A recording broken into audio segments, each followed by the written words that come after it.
સુરતમાં 40 વર્ષીય યુવકની કાળી કરતૂત, બે દીકરીઓની કરવામાં આવી છેડતી, 5 અને 8 વર્ષની દીકરીની કરવામાં આવી છેડતી, ચોકલેટ અપાવવાના બહાને રૂમમાં લઈ ગયો હતો. દીકરીઓની છેડતી કરતા બંને ભાગી ગઈ હતી. માતા પિતાને સમગ્ર બનાવની જાણ થતાં મામલો અડાજણ પોલીસ મથક ખાતે પહોંચ્યો હતો. અડાજણ પોલીસે નરાધમની કરી ધરપકડ. આરોપી છૂટક મજૂરી કરે છે. બાળકીઓ મામાના ઘરે રહે છે. 8 વર્ષની બાળકી બચકું ભરીને ભાગી ગઈ. ગતરોજ બપોરે 2 વાગ્યાની આ ઘટના.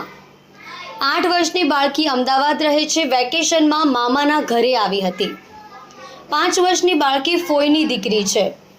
આરોપી પત્ની અને દીકરા દીકરી સાથે રહે છે.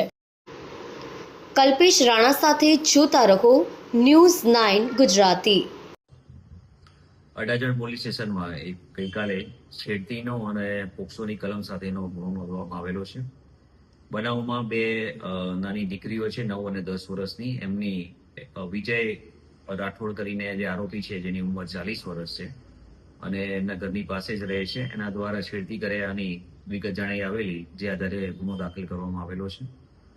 આરોપી છે હાલમાં કોઈ પ્રવૃત્તિ કરતો નહોતો. પહેલા ઘરકામ ને મજૂરીનું કામ કરતો હતો. હાલમાં આરોપીને ડિટેન કરવામાં આવેલો છે અને તપાસની આગળની કાર્યવાહી ચાલુમાં છે. સર, કેટલી ગંભીર બાબત, લોકો શું સાવચેતી માતા પિતા રાખે? આમાં જે ધ્યાન રાખવાનું એ છે કે આરોપી છે એને ચોકલેટ આપવાનું કહી અને બંને દીકરીઓ છે એના ઘરે, પોતાના ઘરે લઈ ગયેલો હતો. આથી દરેક જે વાલી છે એમણે પણ પોતાના બાળકોને આ બાબતે સમજ કરવી જોઈએ કે આવી કોઈ લાલચ આપીને આપણને કોઈ વ્યક્તિ કહે તો એની સાથે દોરાવવું નહીં જોઈએ.